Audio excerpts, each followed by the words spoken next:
کیا جائے, 3MPO کے تحت مزید گرفتار نہ کیا جائے. وہ باہر نکلے ہیں, ان کی گفتگو میڈیا سے ایکسپیکٹڈ تھی. مختصر گفتگو انہوں نے کہا جی کہ قید تنہائی 1 ماہ میں نے گزاری ہے اور کسی سے کوئی رابطہ نہیں تھا اسپیچ. انصاف کا جھنڈا میرے ہاتھ میں ہے, میرے پاس ہے. اور پھر وہ کہتے ہیں کل وہ چیئرمین PTI سے ملاقات کریں گے.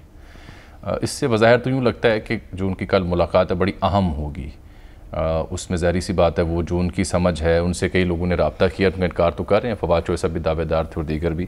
تو کل سیاسی طور پر میرے خیال وہ کوئی لاہ عمل یا کوئی خیال. انصاف کا تو ڈنڈا ہوتا ہے, جھنڈا نہیں ہوتا, اس کے اوپر جھنڈا لگا ہوتا ہے. اچھا دیکھیں شاہ محمود قریشی جو ہیں ایک بڑے سینئر سیاستدان ہیں. ہاں جی, بڑا سیاسی گھرانہ ہے ان کا. ان کے والد محترم جو ہیں مخدوم سجاد حسین قریشی صاحب, وہ بھی ملکی سیاست میں بہت سرگرم رہے, سینٹ کے ڈپٹی چیئرمین رہے اور گورنر رہے پنجاب کے. اور یعنی سیاسی معاملات سے قطع نظر ان کی بڑی عزت تھی, بڑی ساکھ تھی. اور مخدوم بہاولق زکریا ملتانی کے سجادہ نشین ہیں. جی تو شاہ محمود قریشی صاحب جو ہیں اپنے والد کی مسند پر تشریف فرما ہیں. مختلف سیاسی جماعتوں میں رہے, وہ مسلم لیگ نون میں رہے, پیپلز پارٹی میں رہے, اور اب وہ PTI کے چشمہ چراغ ہے. 2011 میں انہوں نے گھوٹکی میں شمولیت اختیار کی تھی. ایسا نہیں ہے, یعنی وہ آپ ان کو یہ نہیں کہہ سکتے کہ وہ موسمی پرندے ہیں. ٹھیک ہے, کسی جماعت سے اختلاف ہوا, اس کے چھوڑ دیا, وہ اور بات ہے. تو ایک سنجیدہ شخص ہے اور ان کی جڑیں بھی گہری ہیں. ملتان میں ان کی بڑی اپنی کانسٹیٹنسی ہے. تو خان صاحب کے جانشین بھی ہیں, وہ وائس چیئرمین ہیں PTI کے, اور نمبر 2 ہیں اس لحاظ سے بھی. اور خان صاحب نے باقاعدہ ان کو مقرر بھی کر رکھا. ہاں جی, اور کہا بھی تھا. ان کے ساتھ پرویز خٹک صاحب کا نام آیا تھا, لیکن وہ تو سیاست چھوڑ گئے. نہیں, عہدے سے استعفیٰ دیا, عہدے سے جماعت کا عہدہ تھا, جماعت کے عہدے سے استعفیٰ دیا. ابھی پارٹی میں ہیں. ہاں, تو بہرحال شاہ محمود قریشی جو ہے کہ پارٹی میں نہ انہوں نے عہدہ چھوڑا, نہ پارٹی چھوڑی, اور اب وہ رہا ہو گئے ہیں. خوش آمدید. اطلاعات یہ ہیں کہ غالباً ایک فارمولہ لے کے وہ جائیں گے اپنے پارٹی چیئرمین کے پاس, اور کل پھر یہ طے ہوگا کہ وہ فارمولہ کس حد تک قابل عمل ہے, کون اس پہ مانتا ہے, کون نہیں مانتا. کیونکہ دیکھیں انہوں نے مزید گرفتاری سے بھی روک دیا گیا, اور پھر انہوں نے نہ پارٹی چھوڑی, نہ سیاست کو خدا حافظ کہا, نہ کوئی پریس کانفرنس ایسی کی.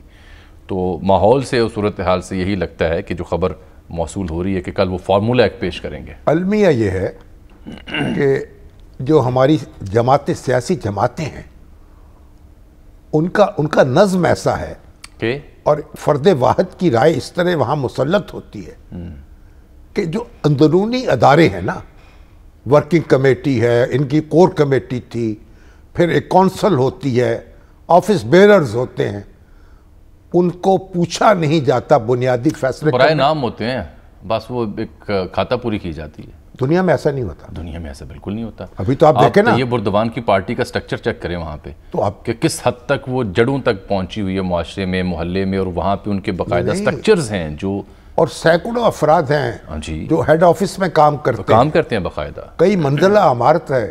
اور یہ دیکھیے آل انڈیا کانگریس کو دیکھ لیں, آپ BJP کو دیکھ لیں, باقی تو جماعتیں چھوڑیں دوسرے ترقی یافتہ ممالک. اور ہمارے ہاں بھی ماشاء اللہ سے پہلے جو 58 کا ماشاء اللہ ہے, سیاسی جماعتیں بہت منظم تھیں. ہاں, ان کے باقاعدہ انتخابات ہوتے تھے ہر سال. اب تو انتخابات کاغذی کاروائی ہوتی ہے, اس لیے مقابلے میں کوئی نہیں آتا, کوئی شخص واحد قابض نہیں تھا. یہاں تو خبر آتی ہے بلا مقابلہ منتخب. اب قائد اعظم محمد علی جناح کے بعد محترمہ فاطمہ جناح مسلم لیگ پر قابض ہو سکتی تھی. لیاقت علی خان کے بعد ان کے بیٹے اکبر اور اشرف کہتے جناب یہ تو ہماری پارٹی ہے. مگر جب قائد اعظم نے آل انڈیا مسلم لیگ کو 2 حصوں میں تقسیم کیا, پاکستان مسلم لیگ الگ ہوئی اور انڈیا مسلم لیگ الگ ہو گئی پاکستان بننے کے بعد, تو جس اجلاس میں یہ فیصلہ ہوا وہاں تجویز پیش کر دی کسی نے محترمہ فاطمہ جناح کو صدر بنایا جائے اس وقت. ہاں, پھر قائد اعظم کو اتنا غصہ آیا کہ وہ اٹھ کے چلے گئے اجلاس سے، اور چودھری خلیق الزمان کو مقرر کیا گیا، سربراہ مقرر کیا گیا، کنوینر مقرر کیا گیا مسلم لیگ کا، پاکستان مسلم لیگ کا۔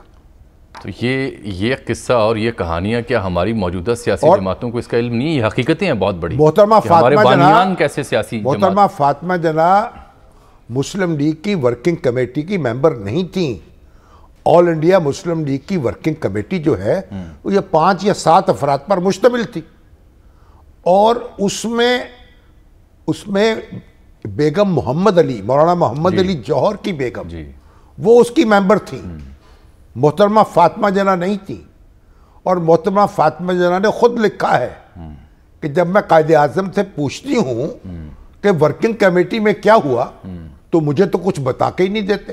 اچھا، اس بارے میں بھی اطلاع نہیں دیتے تھے؟ نہیں، اور وہ کہتے ہیں تم ایسا کرو، تم بیگم محمد علی سے پوچھ لینا، خود نہیں بتاتے تھے۔ اور کہتے ہیں بیگم محمد علی وہ تو جناب بات ہی نہیں کرتی، کوئی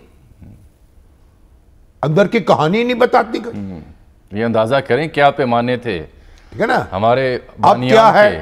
اب وہ کہتے ہیں نسل در نسل، میاں بیوی بچوں سمیت ہاں جی، سب لوگ جو ہیں پارٹیوں پہ قابض ہیں، اور یہ سمجھتے ہیں، اچھی سب سے خوفناک بات یہ ہے کہ یہ سمجھتے ہیں کہ حق ہمارا ہے اس پارٹی پہ رول کرنے کا، یعنی فیملی بزنس ہو گیا جی نا۔ ہاں، یہ سمجھا جاتا ہے کہ ہمارا حق ہے کہ اس پارٹی کی قیادت کریں۔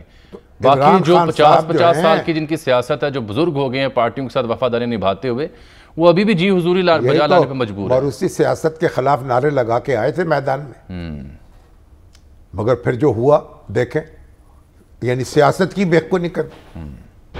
تو المیہ یہ ہے کہ جماعتیں آرگنائز نہیں ہیں، ان کے انٹرنل، ابھی رانا جو ہمارے ثناء اللہ ہیں نا، انہوں نے کہا کہ دیکھیں ہمارے پاس یہ باغی جو ہیں نا تحریک انصاف کے، ان کے لیے گنجائش نہیں ہے، بہت کم لوگ ہم ایڈجسٹ کر سکتے ہیں۔ کیوں؟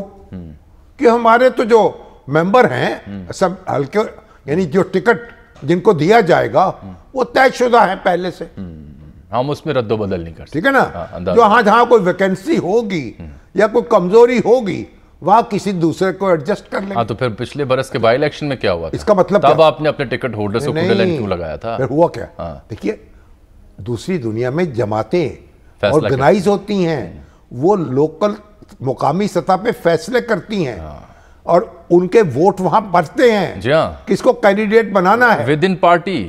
ہاں جی، اسی وجہ سے نیا خون آتا ہے پارٹی میں، نئے چہرے، نئے رہنما متعارف ہوتے ہیں، کیونکہ ان کو بھی کنٹیسٹ کرنا پڑتا ہے، لوگ آتے ہیں پھر قسمت آزمائی کرتے ہیں، نیا خون آتا ہے پارٹی۔ ادھر تو سیدھی کاروائی تو یہاں کیا ہوتا ہے؟ جو محبوب نظر ہو، یہاں 10 سال 15 سال کے لیے، جس کی اے ٹی ایم مشین تگڑی ہو، نہیں وہ 10 سال 15 سال ایک ہی چہرہ ہے، دوسرے کو راستہ نہیں ملتا، پھر وہ کہتا ہے میں نئی پارٹی بناؤں، پھر نئی پارٹی بنتی۔